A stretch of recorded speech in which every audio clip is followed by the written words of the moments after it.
Becoming visible on social media can seem nearly impossible when you're just starting out. You're competing with the oversaturated market, and there's tons of people out there doing the exact same thing you're doing in your business.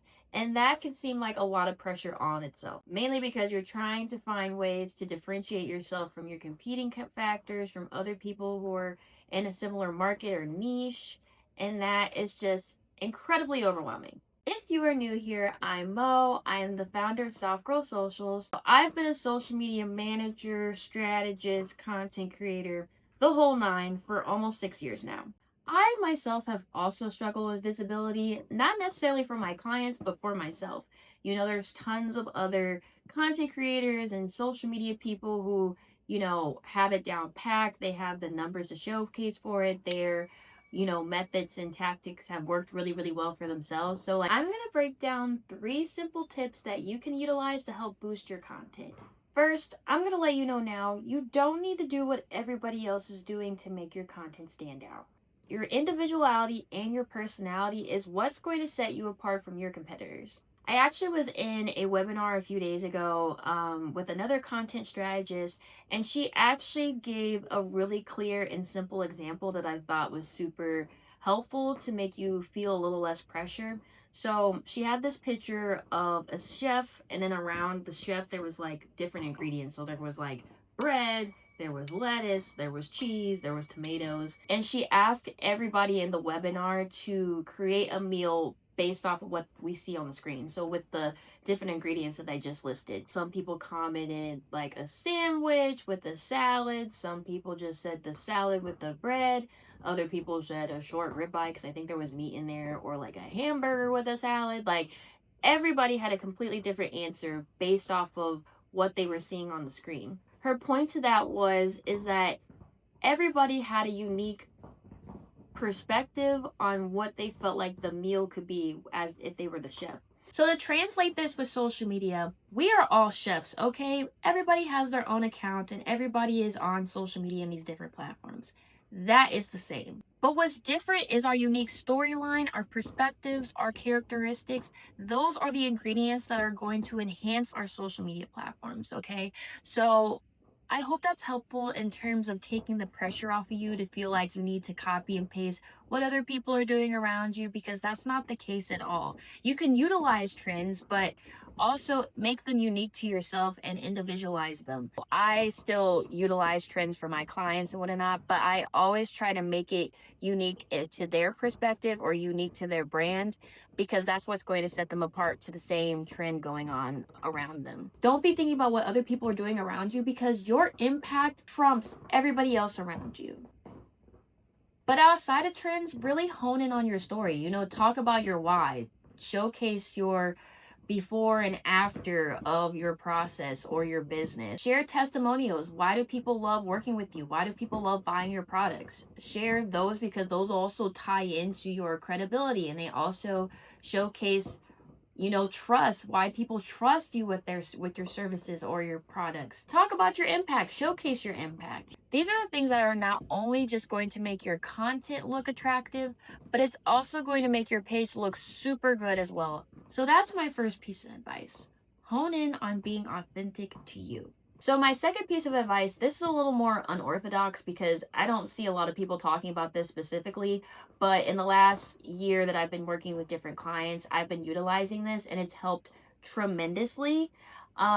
Especially on TikTok, if you're trying to grow your TikTok page. Once you actually finish creating your pieces of content, when you're going to post, I think it's extremely important to hone in on the themes of those posts.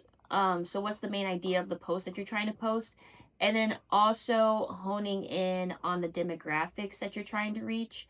I think those are the two keys that are going to help you with reach and visibility. I say these two things specifically because social media platforms like YouTube, TikTok, those platforms are also very SEO friendly. So I'm gonna put the definition of what that is. So basically you want to hone in on those because those are what's going to make it user search friendly. So an example what I mean by this, if you say you're doing a speaking video like this, I would recommend putting captions on the videos because the algorithm is going to pick up on keywords, and depending on what you're talking about in that video, then it's going to put it in that category of content that people are potentially searching for. So I'm going to use one of my clients as an example because this might be helpful. So one of my clients, she's an orthodontist, and so she obviously is giving a lot of dental tips and whatnot. So every time she does a speaking video, say for example, if she's giving tips about braces, I'll put the captions over the video. Once I go to post, every time somebody's searching about braces or something, she's gonna start popping up in that theme. So definitely just being able to hone in on like captions and videos, even taking outside of the video itself in the actual caption or the description of the post.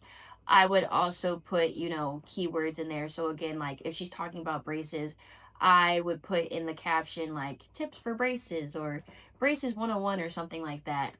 So that also is part of the search friendly tool for people. If you haven't thought about who your target audience is, this is a key part that's going to play a part into this tip.